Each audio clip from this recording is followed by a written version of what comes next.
Hi, everyone. This is William del Pilar, your conservative Latino and fantasy sports pioneer. And I'm Big John, overall hearty eater and guy with a big mouth.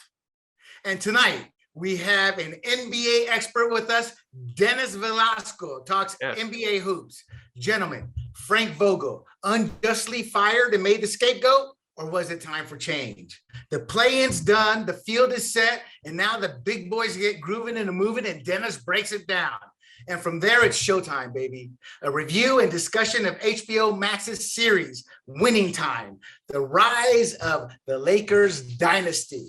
And let me introduce our guests here. Let's welcome again, Dennis Velasco, former writer at ESPN's True Hoop Network, the New York Times About.com, SB Nation's Nets Daily, and The Scores, the Basketball Jones. He's also been a contributor at Slam, Yahoo Sports, Hoops Hype, Sports Illustrated, and Fox Sports, and the current owner and CEO of dvhoops.com. He's a father, a fiance, and a coach. Everyone, welcome Dennis Velasco. What's up? Great to have you, Dennis. Now, you know what's with all that, I think William forgot the most important part of your resume, OG Sports Grumblings columnist. That's right. You forgot that with all that other nonsense, you forgot the most important one, William. Nonsense. You know, ironically, Dennis, the company that I was on the board on, we actually bought Hoops Hype. So at one time, one time they worked for me. Well, not technically, but you know, right. I just found it interesting. But let's get on with the show. Sure. And first of all, this is pretty much a Dennis show tonight. It's an all NBA. The playoffs are coming around. But before we get to the playoffs and the Nets, who I love to talk to Dennis about, let's talk the LA Lakers and Frank Vogel. He was unceremoniously fired. The moment the last game ended, the ESPN bigwig came out with a tweet, he's fired. And Vogel himself had not been told yet. So first of all, what do you think of the firing, Dennis? And we'll go from there. The firing was inevitable. You know, the Lakers, they have such high standards. You know, they always win, baby. You know what I mean? They were horrible this season. So, you know, usually it comes down to the coach being fired and not the superstar. So Vogel being fired, you know, it was going to happen. Justified or not, that's another question. Was it justified, do you think?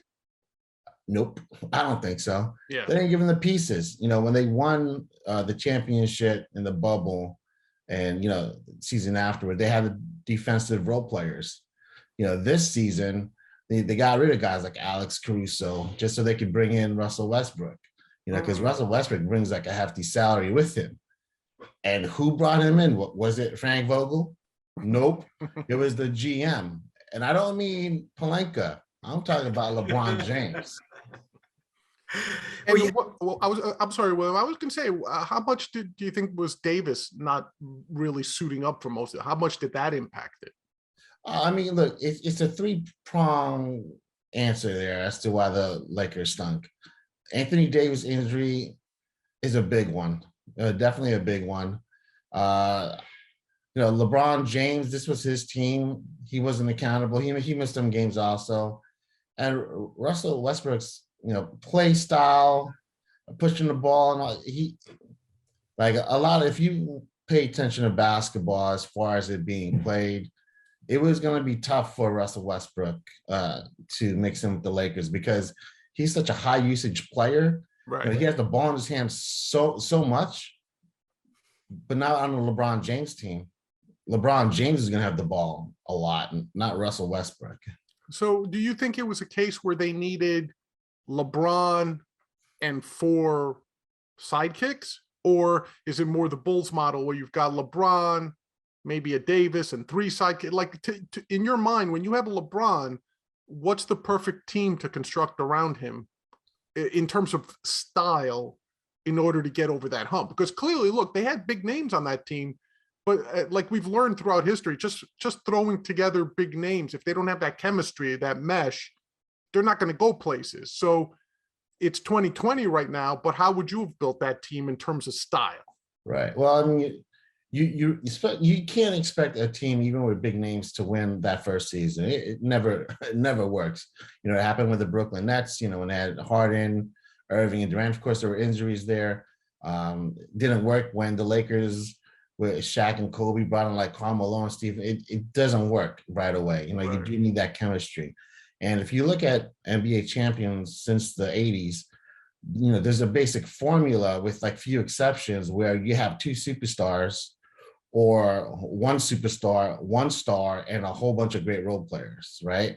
So with the Lakers, you would have two superstars in Anthony Davis and LeBron James, but then you have nobody else this season. Well, Russell Westbrook, of course, who is a star in this league at this point.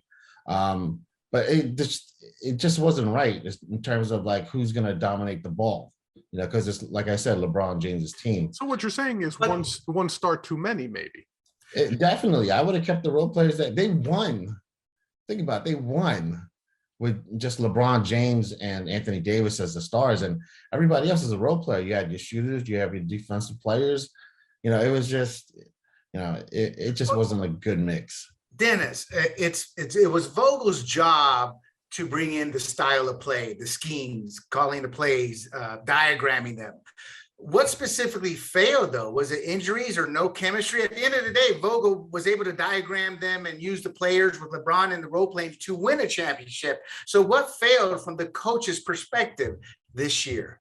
All right. So, you know, particularly speaking as a coach also, yeah, it's the coach's job to call the plays and everything like that, but it's the GM's job to give me the players.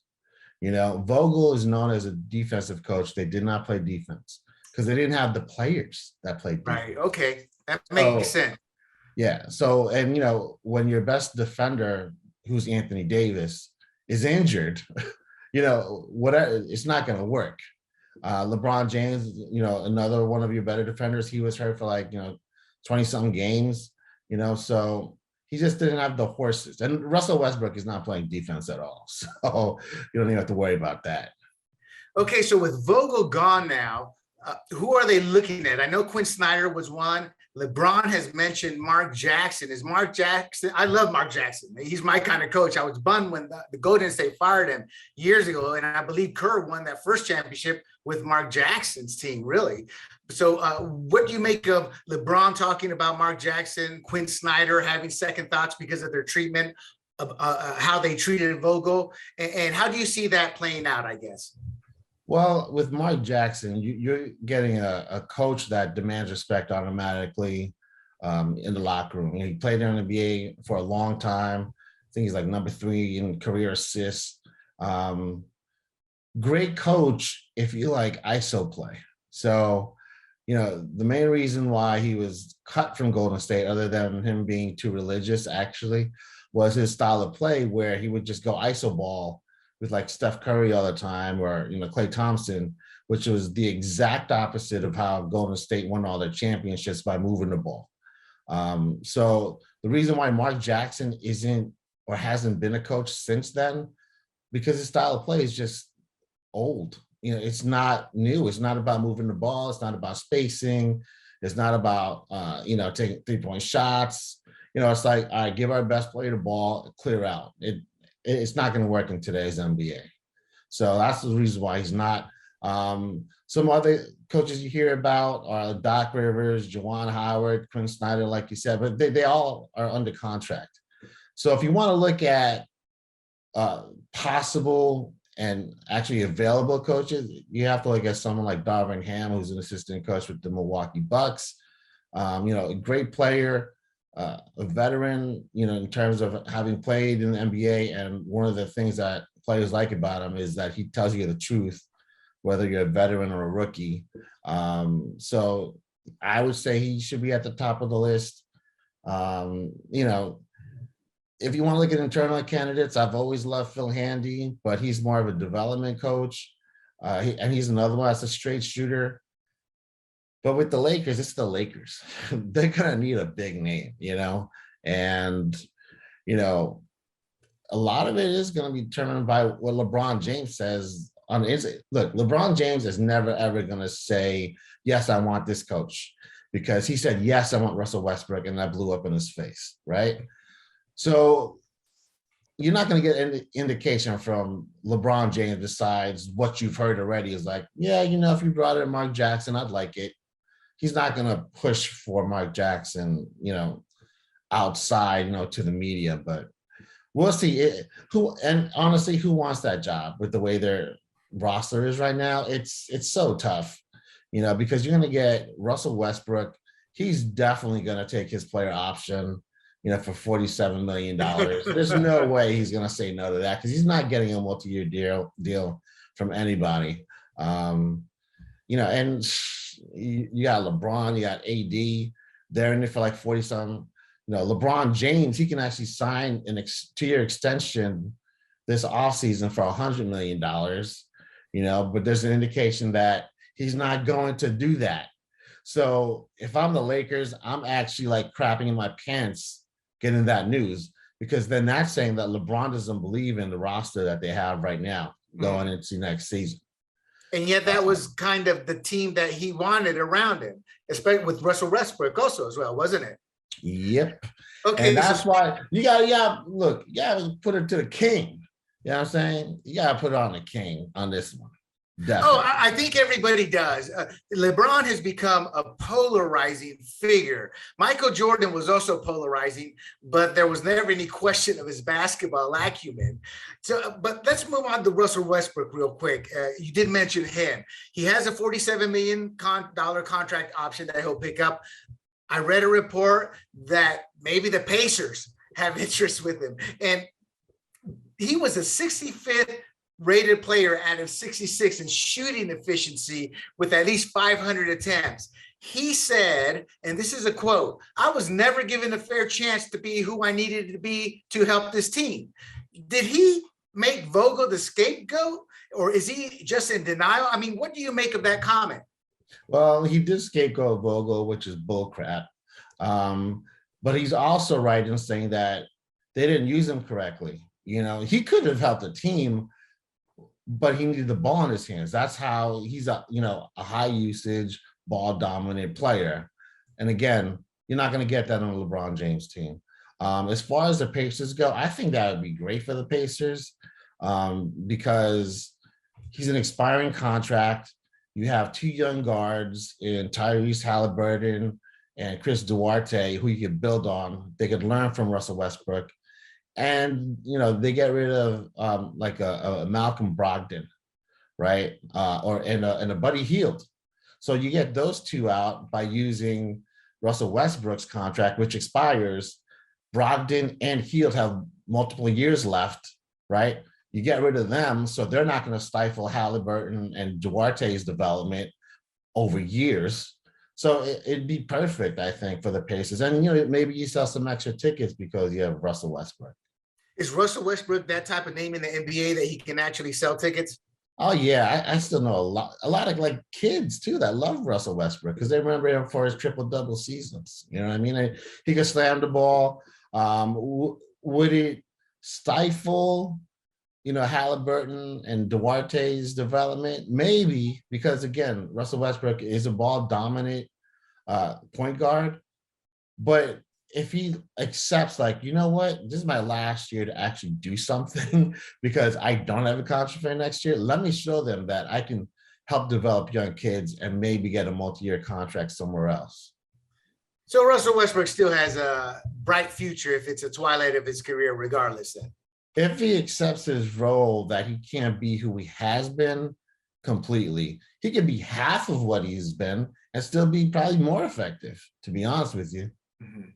Okay, what about Lakers management? Now, they won the championship, but it was in the bubble. And I say it was in the bubble. It's a championship regardless.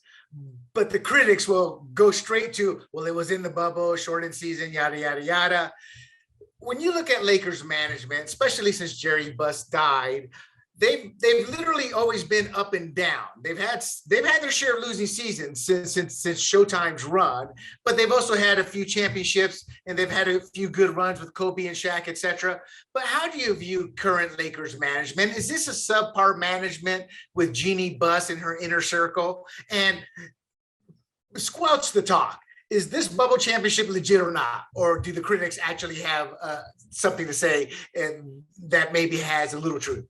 Okay, so I'll address the bubble first.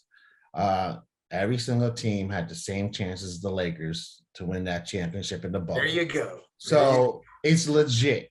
They won. It's a legit championship. I don't care what anybody says. Every team was in the same position as them. So to me, that's dumb when people say that. And if they ever said it to my face, I punched them. But as far as like Jeannie Buss goes, I mean, she listens to Kurt Rambis's wife. That's why I asked. Kurt Rambis's wife doesn't know anything about basketball other than she married a basketball player. It all started actually after Dr. Buss died. He put Jeannie and her brother Jim in control. He let Jim handle the basketball operations, but he gave Jeannie the right to fire him if he was doing some stupid stuff, which he did. As far as the current one with like Rob Pelinka, I mean, he got that job because he was Kobe Bryant's agent. Everybody knows this. Does that mean he doesn't know basketball? No, not at all. But he's never was a GM before that. You know what I mean? And being a GM, just like with any job, there's nuances, there's networking that you need. And he was, the enemy because he was an agent. You think other GMs are actually going to try to really help him? I was just going to say that does not sound like an appropriate resume for a GM. Like, hi, I was an agent. So, I mean, you spent your whole professional career looking out for the sole interest of the player, not the team.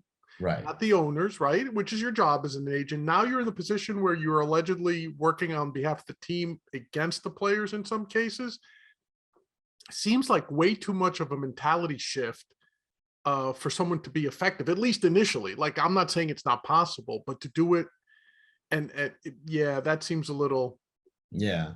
It seems to go hand in hand with Kurt Rambis's wife. You have a GM that maybe shouldn't have been there. And like you said, it's not that he's not qualified, but there's probably a 99% chance there were more qualified candidates than him, along with Rambis's wife. I can see why people would look at it like a soap opera. So the final question before we move hold on a second. Hold on real quick. I need to know more about Rambis's wife. What's going on with her and Jeannie Buss? You guys just toss that out like I should know what it means. I don't, to be honest with you. So tell me about it.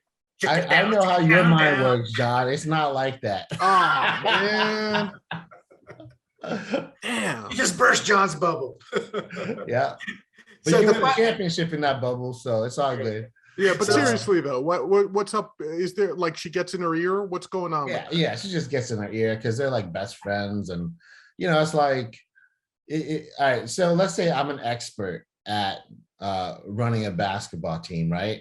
And you're my friend, John, but you haven't really watched basketball lately. No. And you're telling me, you know what, you should get this player. And it'd be like, oh, you know what? You're right. I'm going to try to get that player just because like you, who hasn't watched basketball in like years, told me to.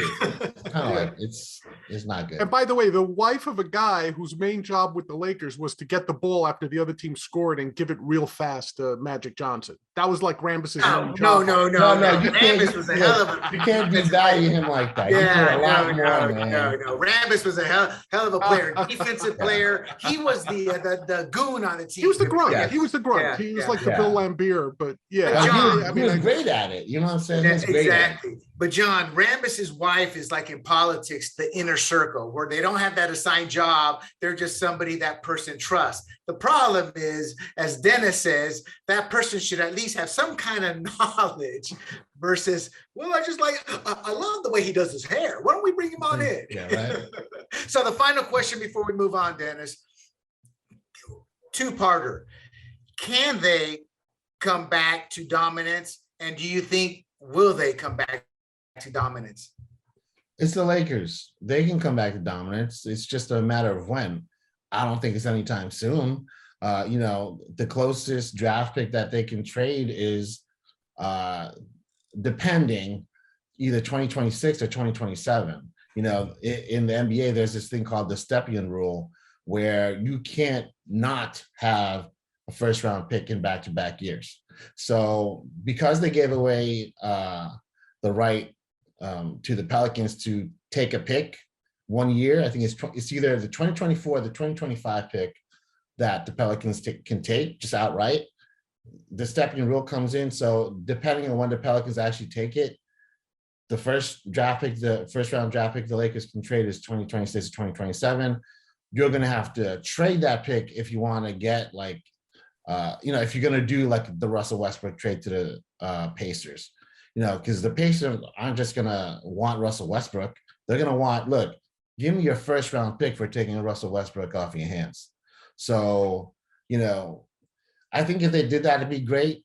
I hear that the other possibility is also buying Russell Westbrook out once he takes his player option. And if they do that, then that'll be around $15 million over the next 3 years on their salary cap. They just got out of the Luol Deng buyout. This past season was the last season for the $5 million hitting their salary cap. Yeah, yeah. Yeah, so it's going to take, some maneuvering, but it's the Lakers, and, they're always going to have some shine. My worry is, if I'm a Lakers fan, is LeBron James is not signing his extension in the offseason. This might be the last year LeBron James plays with the Lakers, and depending on who they bring in and how they play, I wouldn't be surprised if LeBron's like, trade me during the season. It's like, our team's going nowhere. I'm a free agent. You should get some value while you can, because I'm not re-signing here for 2024. That's a great point. And I said that was the last question, but I did see a report where James said he would love to play with Curry over at Golden State. What are the odds of something like that happening? No. And is that a reason maybe he doesn't want to sign that 2-year extension? Well, no, it can happen if he takes the vet minimum, but that's not going to happen. Not just because his agent, Rich Paul, will say, don't do that. But the Players Association will also say, don't do that. Right. They don't want to set a precedent where it's like, oh yeah, this superstar who can be like Tom Brady and play into his 40s, he's going to take the vet minimum and average 30 points, 8 rebounds, 8 assists. Players Association is going to go for that. I have to tell you something. It's really interesting to me, the machinations that go outside of the court, like in baseball and football, and I guess to hockey to some extent, but not as much, obviously. Like the salary cap comes into play, but it's not like you have to have almost a college degree in capology to get through life. You know what I mean? If you're an NFL or MLB GM or an NHL GM. In basketball, there's all this weird nonsense that goes into it. Step-in rule. What'd you call it? The step-in rule? Yeah, the step-in rule. He was the owner of the Cavaliers who would trade like consecutive first-round picks. Yeah. Just to get players. Yeah, and it was like, you can't do that. Which, by the way, I see nothing wrong with. And then you also have the exceptions to the cap, like the Larry Bird rule and the max vet rule. It's like, it's almost like the cap is meaningless. And it seems to me like, let me off topic, but I want this answer from you. Do you think they're better off just going to a hard cap and getting rid of all the nonsense? Like, just make it more like the NFL cap. You have a hard limit. If you want to do a signing bonus and spread that out, but then you have dead money and things like that, or are they better off doing what they're doing right now? Honestly, I love what they do right now, because like technically there is a hard cap, but then if you go over it, then you get the luxury tax. So it's really not a cap. So it's really not a cap. Yeah. And then if you do it over a certain number of years, you get the repeater. The repeat offender tax, right? Yeah, and that kills you, because that's like, for every dollar you spend, it's actually $4. Well, here's the bottom line. As a marketer, and I was blessed when I built my company. I got to meet so many people and learn so much. Basketball is the one sport that looks at it from a marketing and revenue generating scenario. That's why they're so open to gambling. That's why they were thrilled that Shaq was going to go to LA. So that's why, in fact, one of the salary cap rules was made back then because I believe Shaq in the money and the cap. So they do that for the not necessarily the competitiveness of the teams against one another, but for the greater whole of the league. Now the caps were put in place, and Eddie DeBartolo is partially to blame for that because he had an open bank account, and that with Joe Montana and the teams, they would just always be fielding championship teams. So they wanted it to be more competitive. And finally, regarding the cap, Dennis is absolutely correct. It doesn't matter what league you're in, the Players Association will frown. They don't frown. They probably go to your house. Do not set this precedent. Your contract is now the base contract for every other superstar. So the Players Association views it as every time a new number is set, that becomes the base, and anything that can potentially lower that, they are extremely against. So even though James says, which he would never say, but if he said, yeah, I'll take the vet minimum, everybody that is involved in the business of basketball would say no. Exactly. Any last words, Dennis, on the Lakers Vogel situation? Well, let me say this about the luxury tax. And I've always, said this. The NBA luxury tax is like the English language, right? You got one page of rules and like 99 pages of exceptions. So, there you go. Exactly. I love that analogy. Yeah. People don't realize the English language is one of the hardest to learn. Yeah. Oh, absolutely. Well, who was it? George Bernard Shaw that said if you follow the rules of English, you would spell fish. That's right. H-I-T-I-O. Yeah. Exactly. Yeah. No, I'm sorry. G-O-T-I, fish. That's it. That's G-O-T-I, right. That's fish. right. There you go. And if you think about it, he was right. But I love that analogy. Oh, yeah. Good analogy. I'm a genius. That's why we bring you on, brother. Okay, let's get to the playoffs. Now, getting back into basketball, into sports, after being involved for so long, I find it fascinating. I thought it was myself only. I wasn't being myopic. I just didn't think it was that big of a deal. But it appears basketball land is really intrigued with the 76ers and the Nets and the trade. And now both teams are in the playoffs. And doing a little research on James Harden, he's posted some elite assists. He's averaging 10.5 points per game over the past 21 games. However, he's only averaging 21 points per game. Now that's a career low for him, and it's a very small sample. Is that enough for the Sixers to make a deep run? And some say that Harden's lacking burst since joining Philly, and we heard some of this when he was with the Nets before being traded. What do you make of all this? What's your analysis of it all?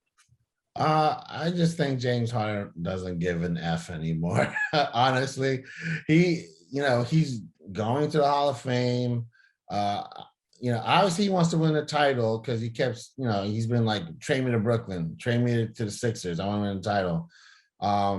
He wants to, and look, I don't see James Harden day to day. I don't know him from Jack, but from the outside, it looks like he wants to win a title, but he doesn't want to put the work in to win a title. You know what I mean? That's a big difference. I mean, you lose a big game, you go to the strip club like an hour later, it's. So James Harden is a Gen Zer. Yeah, well, okay, yeah, he's a Gen Zer, but he's not like Kobe. Kobe, right, lost a game, he would literally be in his pajamas on the Lakers home court shooting free throws. You know what I mean? Like literally, that's what he did. Oh, and he was in a robe shooting free throws. All those old school guys, they lost the game or during the game, they kill you. Like Jordan, Bird, Isaiah, all those guys, all those old school 80s and 90s guys would rather kill you than give an inch to you. Yeah.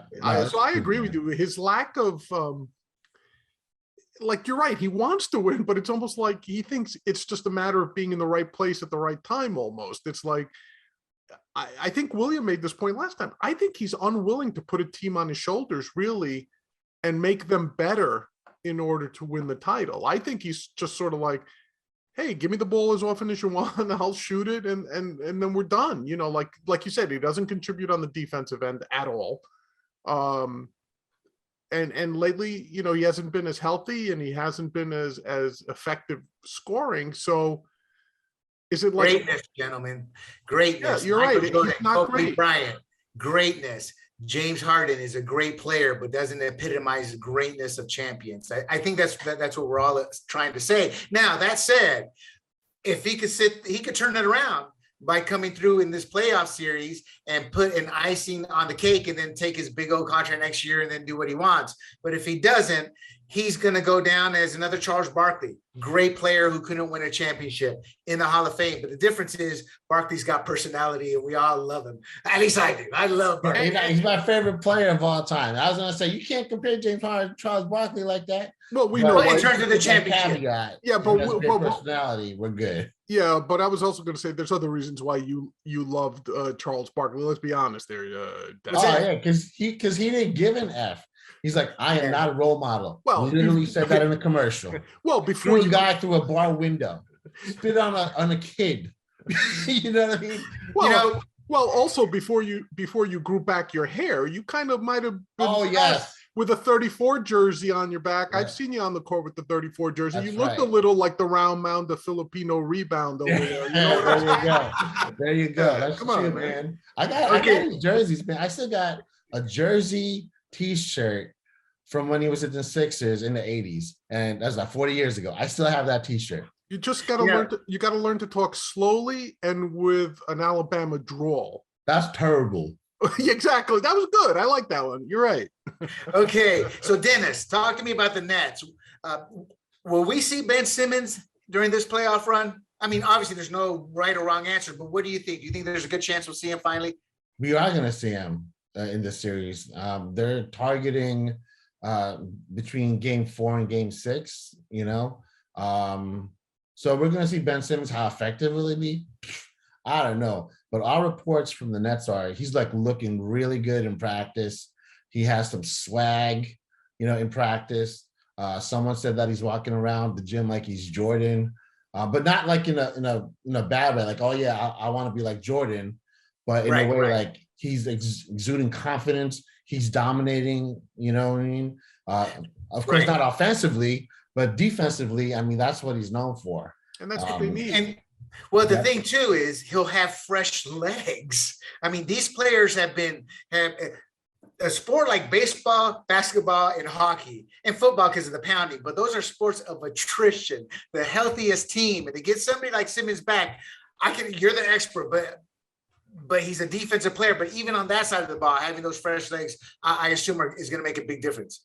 Oh, it's going to make a huge difference. You know, it's just like you want to make sure that his back injury, which is, you know, what extended him, you know, his absence, is clear. And all indications are his back is feeling like so much better, which is good. And, you know, just as a joke, you know, Stephen A. Smith, who like I love and hate, he was like, Ben Simmons, you have not played basketball since last year. How did you mess up your back? We need to know. You got some freaky deaky stuff going on. I don't know, Ben, but you know, God bless you. But just you come know, back healthy. But you know what? It's important that to realize that when you have back problems, it's almost like you never get rid of them. That's right. The back is one of the trickiest injuries because, like, even if you don't have like a broken or a cracked vertebrae or something, those discs, the way it aligns, the nerves in that area. You never know. You could be great for 6 weeks, and then all of a sudden, for no reason, getting up out of bed or something, your back goes out, and then you can't get right. And I mean, Simmons was getting epidurals as recently as 4 to 6 weeks ago. He was getting epidurals, and for people that don't know, epidurals are like what they give women who are giving birth. Okay, it just numbs you out entirely. And if you've known people that have had that type of injury, you could be fine one day, and then, oh man, I can't even move the next day. So while I'm really, really like stoked to see Simmons come back, it makes my Nets futures bet look a lot better when he does come back, by the way. But honestly, even if they say he's back, I'm going to be keeping an eye out to see if he's 100% really. Like, it's one thing not to be in pain, And it's another thing to be like, am I going to drive? Am I going to, now I take you at your word, Dennis, that you're hearing that he's got swag, he's looking good, he's ready to go. Fingers crossed, man. I mean, I'd like to see that team perform at optimal and make that East really, because look, I mean, at that point, then you've got the Nets, the Bucks, the Sixers, and even the Heat, right? Like nobody's talking about the Heat because they've got no superstars really, right? But oh man, that East looks good. I mean, I don't know about you, but I'm looking forward to the East and seeing how that plays out. Thing with I will say this: the Nets have like one of the best medical staffs in the whole league. So I have faith that they'll do something to make sure that he's comfortable. Not always shooting him up with epidurals, of course, but with sports science and the equipment and training methods that are available to athletes nowadays, I'm hoping that it's not a recurring injury. But I'm a Nets fan, so I just have to have faith in that. The thing about the back is, even the Mayo Clinic, when they take you under and cut that back open, they never guarantee, because to this day, even when they think they know what it is, they themselves won't guarantee it because the back is so tricky. And one reason they probably held Simmons out so long is because too many times, hey, I feel good, and they do feel good, and 5 steps later, they tweak it. So they probably want to avoid that completely. And to add to John's concern, he may be back 100%, then just twisted that wrong way, and boom. And the back is still one of those things that science is still trying to learn and understand.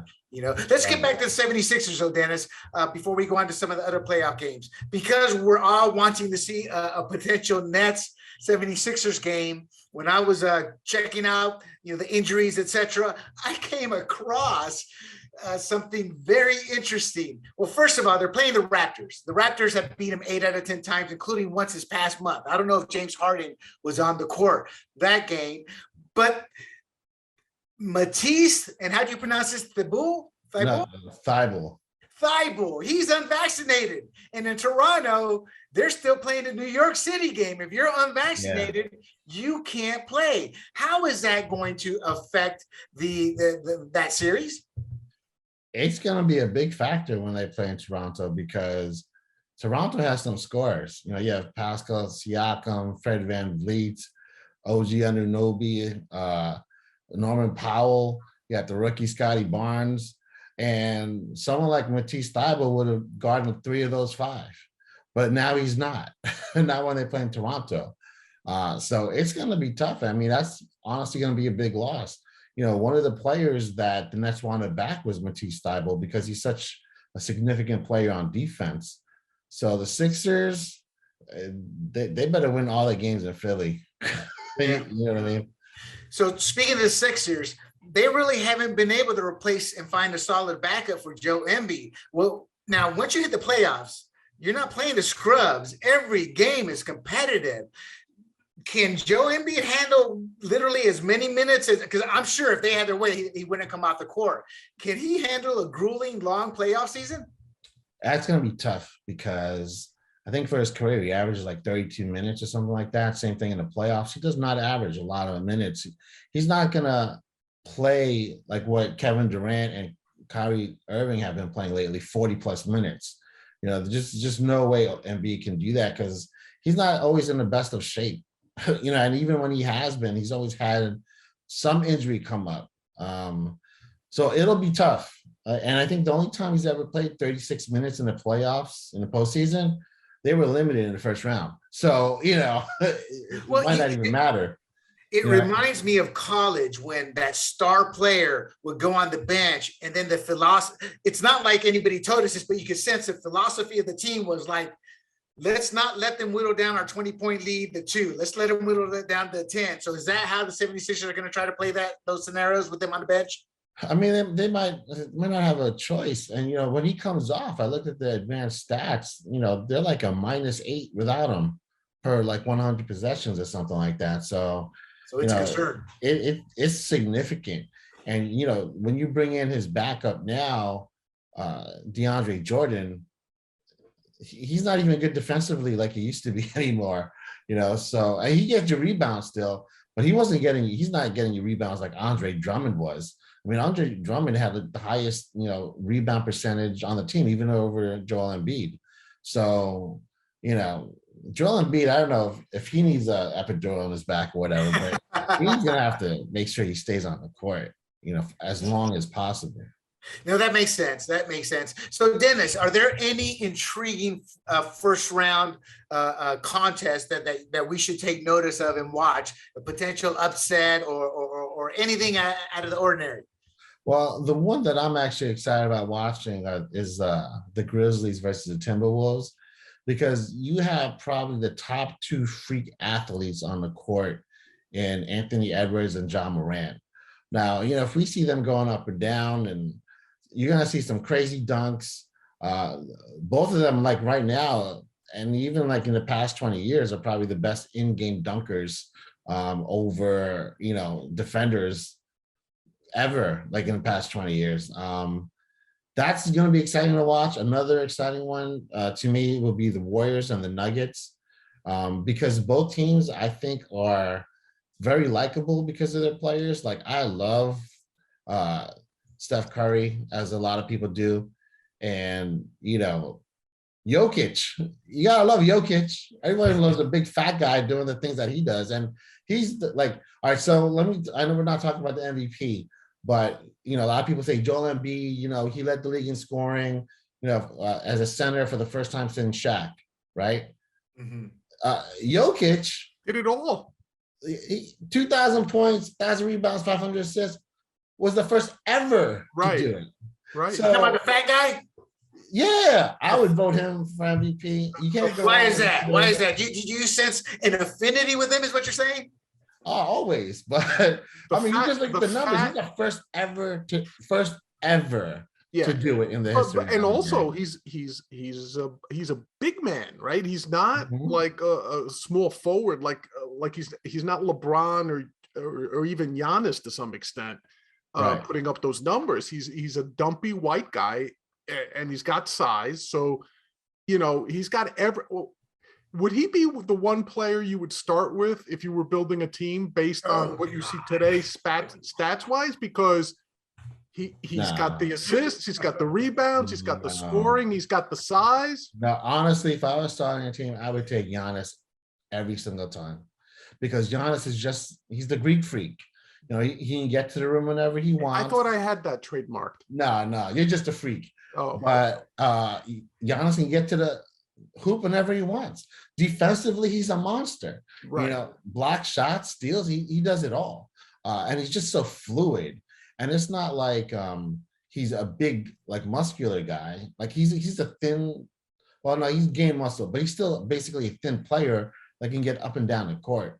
I would choose him every single time, because all you need to do is put shooters around him, which is what they've done, like Chris Middleton, Jrue Holiday. Right. You know what I mean? I would start a team with him. Of course, if you're talking about like players in their prime, I would always take LeBron James first. Yeah, I know. I'm saying for right now. Oh, Giannis, easily. I'd always take him because he just does.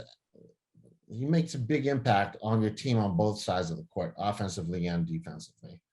And I was going to say, the thing I also like about both those guys, I mean, I all joking aside, I'd probably start with Giannis too, but between him and Jokic and other guys like them, like, the thing I like is there's no drama with them. Oh, yeah. Like, zero drama. And like, you look at someone like Giannis, every time I'm on the internet, there's always some clip of him like going to some school or taking off his sneakers and giving them to kids who are his fans, or some, take off his jersey after the game. And he's like this, he looks like he's still a kid, is what I'm trying to say. He almost, like at heart, that he's still a kid. I don't know if it's that, John. I think as we get older too, I think all three of us would agree that we like to see players like that, to do more than he's giving back in a way, we grew up with the Mean Joe Green Coke commercial, and that hit us. I mean, that won awards, and it was about, here, kid, a beat up Mean Joe Green, and I was the Steelers. That was my team. But Dennis, you kind of answered my next question of the teams that the handicappers have given no shot by talking about the Nuggets and Timberwolves. So you believe there's a chance they could pull like an upset and do more than what the handicappers are saying then? Well, no, it's more that like, it's going to be good games. Steph Curry's coming back, they're saying, for game one. So it's going to be good games. I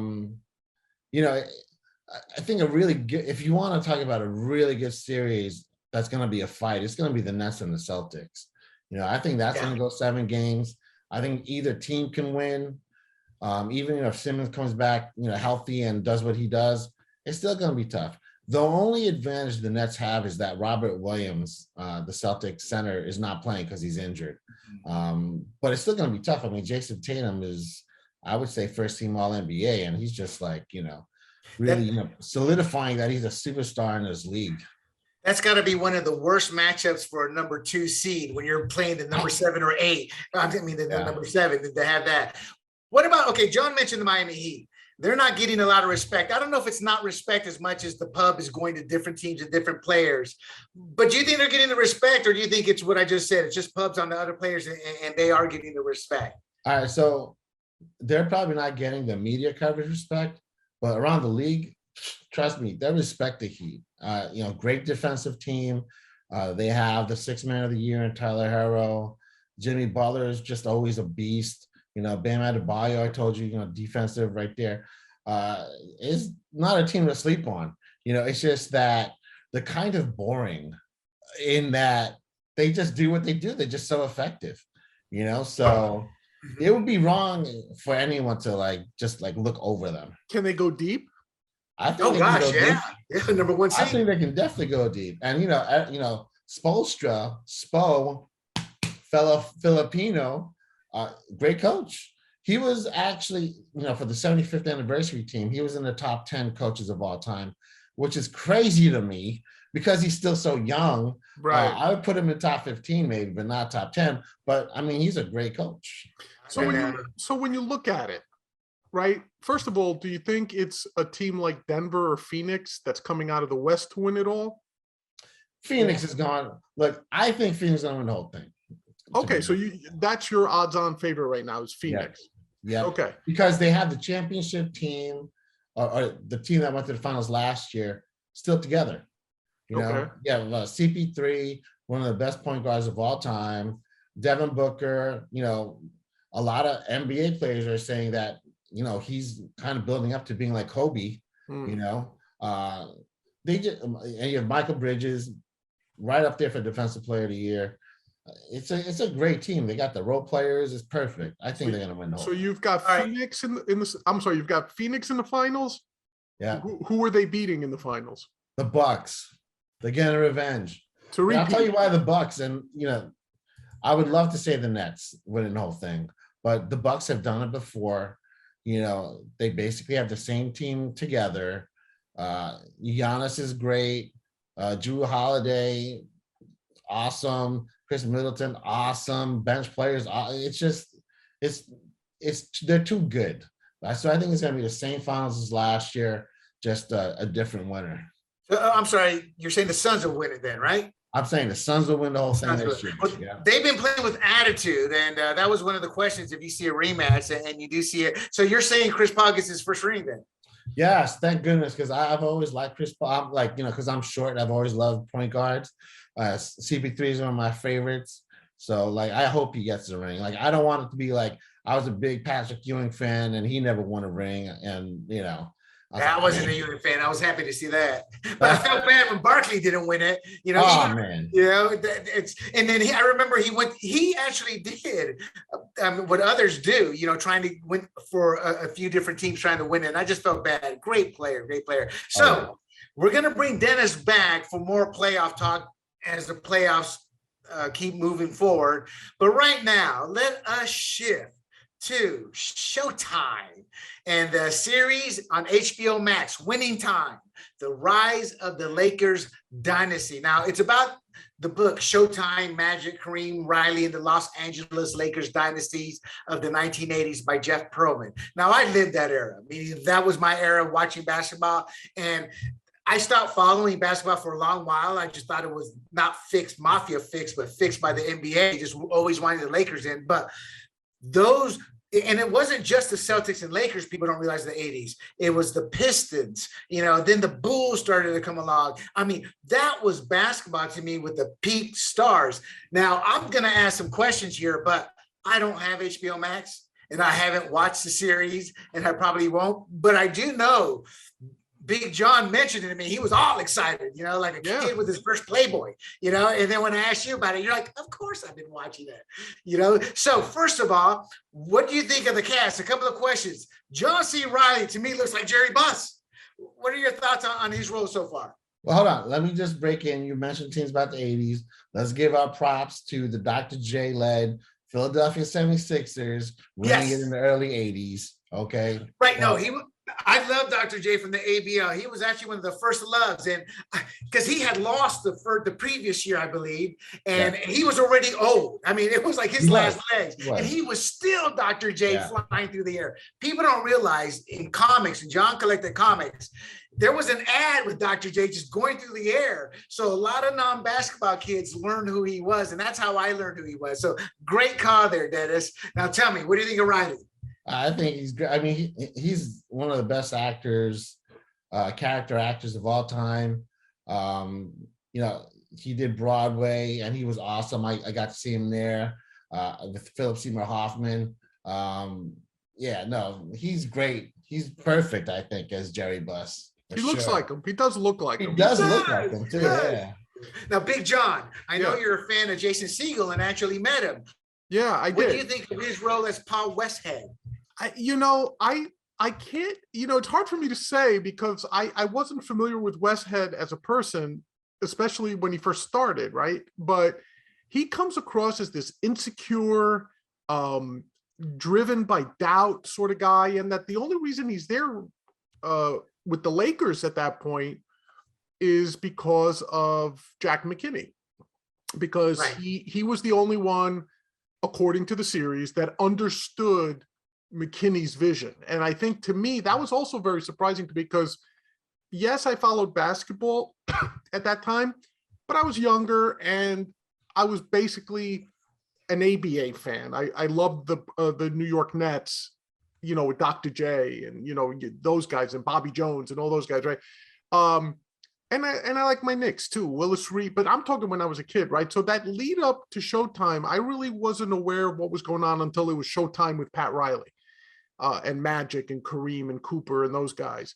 But this series is interesting to me because I'm assuming it's somewhat accurate. Jack McKinney being brought on, somewhat, I said, at least in terms of the basketball lineage.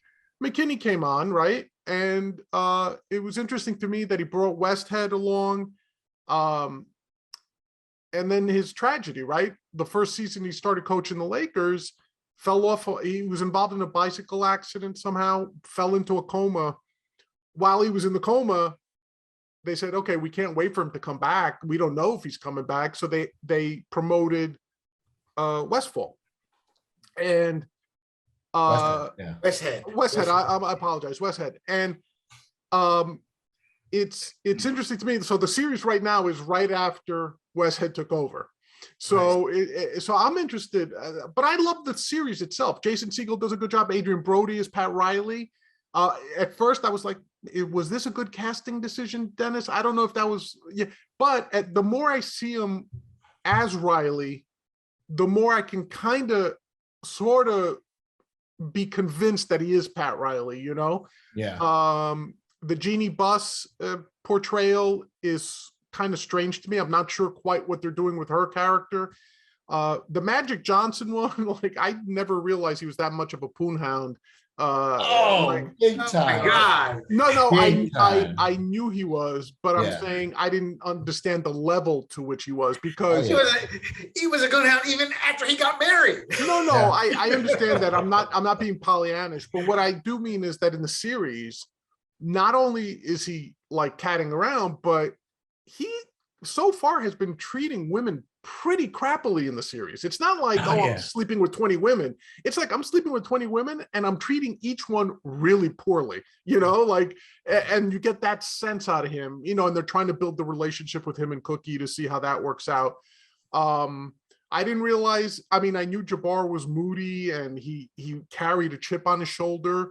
But this series also makes him out to be a bad teammate so far. You know, that he's a poor teammate. He's very selfish, Dennis. Wouldn't you say so? That he's not positive right now up until this point in the series. Well, it's because there's a different style of play, because it was definitely always like feed the post. That's right. This was like more open. I will say Paul Westhead, that portrayal is exaggerated. You know, he definitely knew the system. And if you watched all his teams after that, you know, he was definitely like yelling in their face. He's definitely not passive as they portray him to be. The whole McKinney thing, as far as being a genius, yes. Accident, yes. And like, not to spoil it, because I don't even think they're gonna really do anything about it. But McKinney was actually fired later that season. But here's the cool thing about Dr. Buss. Yeah. He was friends with the Indiana Pacers owner, right? Yep. And he was like, "Yo, hire this guy. He's a genius." Right. He hired him. They had their best season ever. But after 2 seasons, they fired him.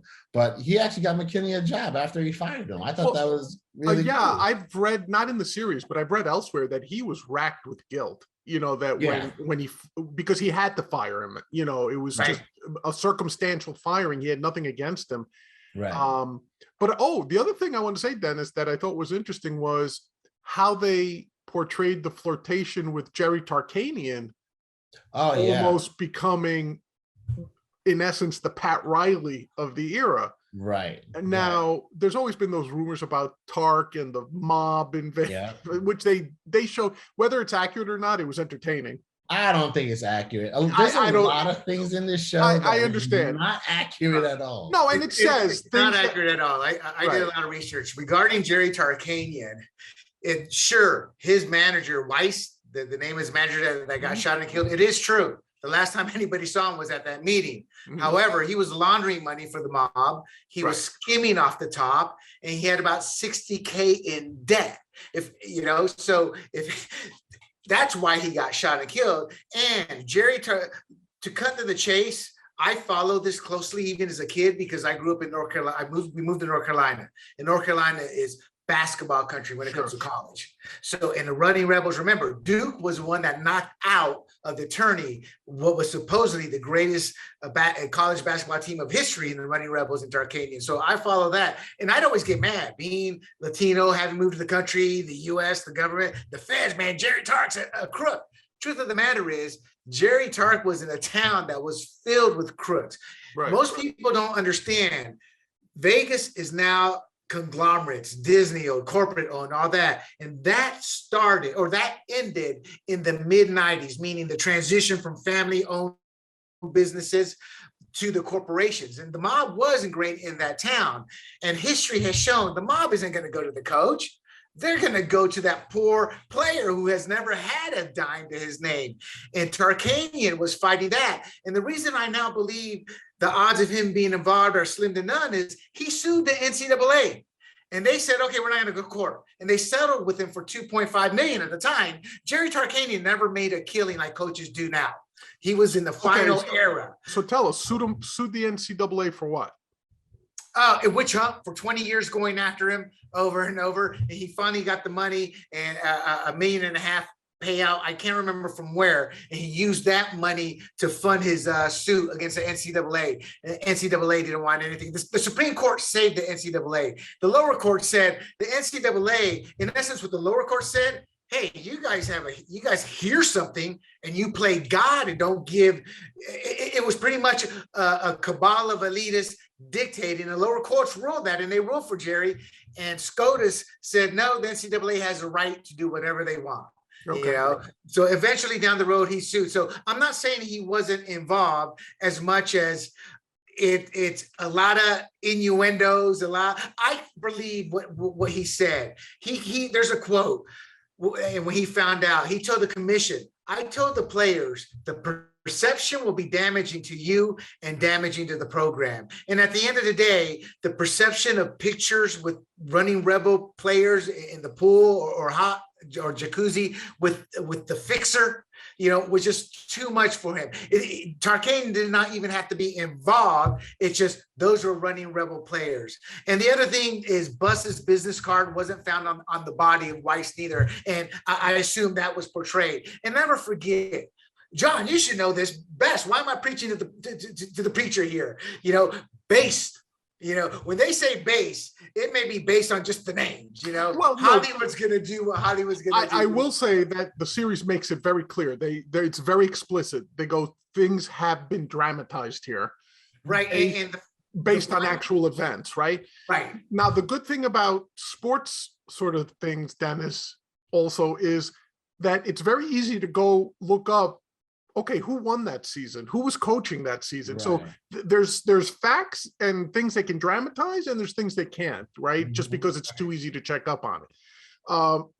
But what do you think of the stylistic part of the show? Like, I know, listen, full disclosure for everyone, Dennis initially, many years ago, was a writer with me on a show we produced. So we work very closely together, writing, editing videos, editing shows. So I kind of know how he thinks, and I think I know his answer, but what do you think of the style of that, the presentation, accuracy aside? What do you feel of the presentation of this miniseries? It kicks ass. Isn't it? Yeah, it's great. It's very stylistic to like the late 70s, early 80s, you know? Just the way they cut, sort of the grainy look. It's awesome, man. It's like really, it's beautiful to watch. I like it. I think they did a good job style-wise. The accuracy we understand is going to be off, but yeah, definitely. I think it's. I can't wait to see the next episode. Every Sunday, I'm like, okay, let's tune in. So and I'm not gonna lie to you, man. Being a basketball guy, I'm like, let's see more basketball, man, because it was such a fun team to watch. Especially when they get James Worthy in, like, a couple of years from then. Yeah. Well, listen, that, and I'd love to see a miniseries on the Bad Boys. On the Pistons and see what happened there. And we had the 60 for 60 with the Bulls, what was it called? The Last Dance. The Last Dance. Right. Those are documentaries, though. This is just a free for all. And the reviews are killing it in terms of the critics are mixed. Most critics seem to like it. Hey, it's good, it's fun. But the viewers love it. On Rotten Tomatoes, 56 critics has an 84%. So 8 out of 10 critics tend to like it, and 8 out of 10 audience members. The numbers are their middling numbers, meaning nothing special. They're at 60 shows are ranked in the 30. However, it seems to be catching steam in terms of the hype and the talk, which is how shows grow. I mean, that's what makes. And so episode 5, right now they're averaging about 310,000 people watching it on HBO Max. But once the streaming and all that has done, at least for this snapshot with episode 5, they had 1.2 million viewers, which blows away the starting numbers. And to me, since it's about episode 5, meaning that it's picking steam up. Now, that said, just to get off point real quick, in researching this, what I found fascinating was at its peak, Game of Thrones was averaging 44 million people per episode. And you can't compare them, but I just like, whoa. So while these may be middling numbers to start, it looks like it's picking up steam. And I assume we've got 2 thumbs up here between you two guys. All right, let me say about Game of Thrones. They don't even count all the downloads. That's the most downloaded TV show ever. Yeah. Well, that and The Sopranos, probably. Well, actually, Game of Thrones, hands down. If I'm correct, no, it was Game of Thrones that shattered The Sopranos 15 million, and then they eventually blew past that. Right, the Game of Thrones just kept building, because season 1 started with like 1 million viewers, and then by the end of the season, it had like 3 or 8 million watching it. But it's kind of like Michael Dell, Bill Gates, Jobs. That's lightning in a bottle. But I'm happy to see basketball getting its due from the 80s and all that, because what people don't realize, history talks about the hippie era a lot, and then they jump to the 80s, 90s. The 70s what was that club in New York City, the disco club there? Studio, no, Studio 54. They had the big, you remember the collars were big, the bell bottoms. the I mean, that was my era. lapels, It was yeah. magical. The t-shirt with the keep on trucking. I mean, so I'd love to see this. And even though it was the late 70s, and one thing I am looking forward, let me get your guys' final thoughts on this before we close it out though, was the opening with Riley is I read that they did what Deadpool has done and done successfully, break down the fourth wall. From what I understand, the opening scene is every man's wet dream, and then he just turns around and boom, starts talking to the camera, to the audience. What you guys think of that? Was that phenomenal, or could have done better, or what? No, I thought it was a nice surprise because, when you watch the show, you don't really expect that. But when that happened, I was like, oh, this is cool. This is kind of cool right there, because then it just like makes you more engaged, especially with Jerry Buss, Yeah, it's interesting because sometimes the use of the fourth wall, if you use it breaking the fourth wall rather, when you use it too much, it becomes a crutch. So it leads to lazy writing. So you don't do character development. You just have the character look at the camera and say, this is why I'm doing this, so, but used properly, I think it's great, especially in comedic settings. I think it works best in comedic settings. And I think they're doing the right amount of it, because Magic Johnson turns to the camera every so often, but it seems that the only two people turning to cameras breaking the fourth wall are Buss and Magic, right, Dennis? I don't think any other character really does it. Mm-mm. Yeah, so that's how you know who the protagonists are, right? It's because they're breaking the fourth wall. But yeah, I like it. I'm enjoying it. Oh, and one final note, in terms of what Dennis was saying, Dennis seems to quite understand there in terms of the accuracy, but the NBA has poo-pooed the series. Magic says, I'm not watching it. Jeannie Buss says she's had nothing to do with it. Carol Rothman, who ran the forum, when they sent her the first script, she goes, no, you're, and the way she said it, you're not portraying Dr. Buss or myself accurately. So to me, this is probably more entertainment. But sometimes you need that entertainment to give something that's not known as popular, that's not as popular as other subjects, that boost. So, any final words, Dennis, on this series? Man, I just like seeing that, like the way they portray women, like that. Now that's shapely, you know what I'm saying? So that's all I'm gonna say. That's juicy. Yeah, you guys are killing my political. I'm like Magic Johnson right now. Now let me stop. And that's probably why, hearing you guys talk, because I haven't watched it. And when you guys started talking about how they were portraying Magic, I'm like, that's why he's not watching it. I mean, so there is a documentary being produced by Jeannie Buss and a couple of other Lakers people that's going to be on Showtime. But that's more of a documentary. So enjoy your entertainment.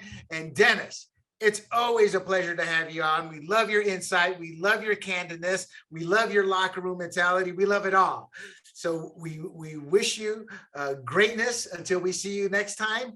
And thank you for coming on. And everybody, do not forget to visit Dennis Velasco at his website, dvhoops.com, and check his about section. That's a studly looking man with the Marine look there. I like it. Thank you. It's always fun coming on with you guys, and looking forward to talking more NBA playoffs when the time comes, and the NBA draft when the time comes. That's right. Thank you again for letting me be on here. I appreciate it. Mahalo, fellas. Mahalo. Mahalo. Everyone, thank you for listening. I am proud to say this has been one of the best podcasts we have. Entertaining, factual, no heated discussion, but disagreements. John, we can't ask for anything more. And this is like that contract. This is our baseline to build on. Yeah, what do you think? Well, I disagree with you slightly. We can ask for more. There you go. There's always room to ask for more. It's like Jell-O. Success is like Jell-O, William. There's always room for more. You know what I'm saying? Yeah, well, what about the new hairdo? Not one damn word. Come on now. Oh, yes, it looks good. I honestly, to be honest, let's us break a fourth wall. I'm having trouble seeing you tonight. I'm not wearing glasses. I usually wear glasses for when I'm up close, and I've got a new setup. for lighting. So right now I'm being blinded. I'm just assuming I'm looking at you right now. No, John, that's the brilliance I am radiating. That's it. You're radiating brilliance, brother. Everyone, you've been listening to Points on the Board. Do not forget, because we need all the help as a startup company trying to do some good work. Please visit sportsgrumblings.com. And our call to action is to check out our other podcasts and please share them, because that's how we'll close. So we bid you a good night, Big John and myself, the conservative Latino. Until next time. Peace.